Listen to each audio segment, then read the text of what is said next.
Nessa reflexão, adentramos a terceira parte do Evangelho de Marcos, que fala a respeito do ministério de Jesus em Jerusalém, a partir do episódio da sua morte e ressurreição. Nesses versículos, a prática de Jesus é libertadora, e essa prática está em conflito com os poderes civis. Por isso, Jesus é condenado à morte, e morto como um subversivo. Deus jamais abandona o injusto. Sabedoria 2:18, mas o ressuscita. Salmo 22. Essa terceira parte do Evangelho de Marcos é finalizada com a determinação de voltar para a Galileia, o lugar onde tudo começou, o lugar onde a missão de Jesus começou. Para entendermos melhor, voltemos à Palestina no ano 63 a.C., dominada pelo Império Romano, uma sociedade com fortes contrastes sociais, inúmeros tipos de explorações, como a arrecadação abusiva de impostos e o monopólio do comércio.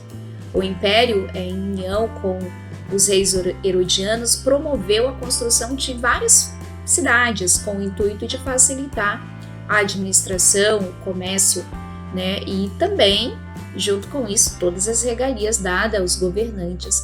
Tudo isso à custa da expoliação do povo, especialmente dos camponeses. Para os judeus havia o sistema religioso, com suas exigências de dízimos, a lei do puro e do impuro e os seus inúmeros sacrifícios.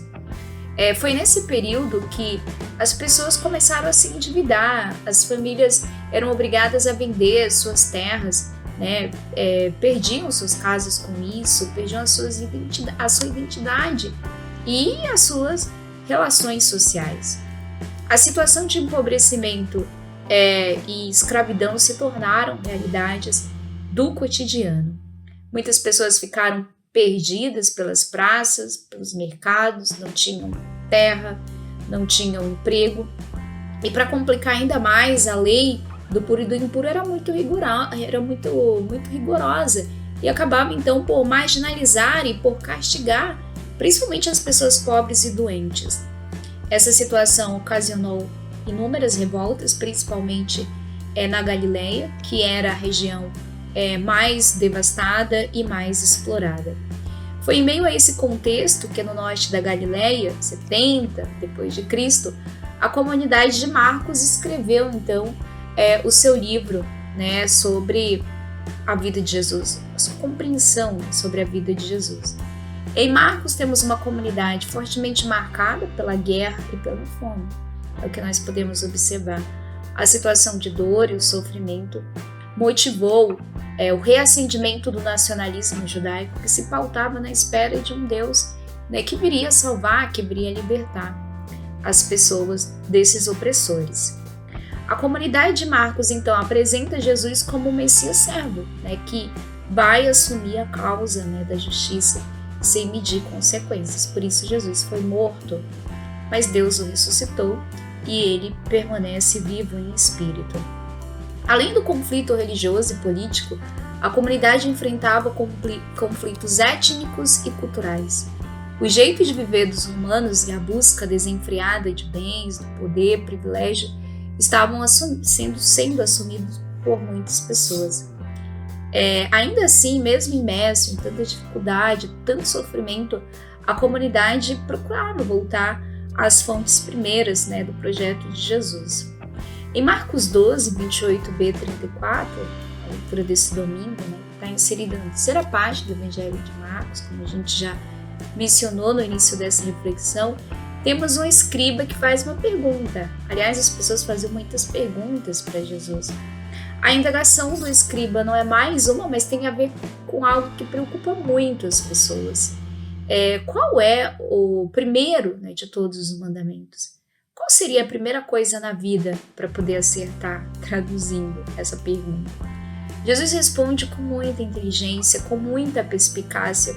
Se utiliza do cotidiano do escriba que teria na mesma manhã recitado a oração do Shema. Ouve, ó Israel, o Senhor nosso Deus é o único Senhor. A amarás o teu Deus de todo o teu coração. Essas palavras ajudavam Jesus a ter consciência da sua relação com Deus, com o amor de Deus, ao longo do dia. E isso é a primeira coisa mais importante. O segundo mandamento é semelhante: amarás o teu próximo como a ti mesmo. Aqui temos a síntese da vida, mandamentos que deles dependem a religião, a moral e o próprio acerto da existência como um todo. É grande o risco de distorcer a vida a partir de uma religião egoísta, ensimismada. Por isso essa mensagem de Jesus é tão atual.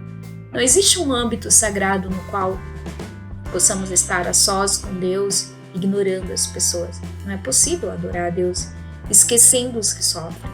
O amor de Deus que exclui o próximo reduz-se a uma mentira. Se não amamos o próximo, não amamos a Deus, o Pai de todos. Do amor provém toda a sabedoria, que permite abrir-se ao mistério que cerca a vida humana, que envolve o mundo.